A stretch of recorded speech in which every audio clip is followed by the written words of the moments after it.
our new senior trainers, our new regional trainers, our fast start field trainers should be also listed. Our field trainers should also be finalized by then as well. And then we'll talk about the new trainings more in detail. Again, the small group certification class will switch to a 4-hour training segment that has to be taught live in your marketplace. Occasionally, there will be a virtual.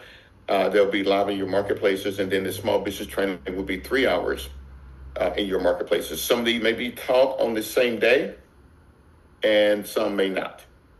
So there may be, for instance, a small group certification class that morning, hour for lunch, take a break, and then go back for 3 hours, or some of them just may be a standalone class by itself. The trainers in your marketplace will decide which one they're going to do to make sure they can get as many people trained as possible. Again, going back to the calendar, please go back to the calendar, the legalshieldcalendar.com, and see what classes are coming up in your marketplace, because some of the incentives for 2026 may require you to go back to participate in those incentives. You have to go back to the training segment. So go back. Again, a lot's going to be covered next week.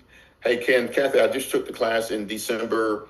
Do I have to go back through it again? So we're going to answer those questions on next week's call.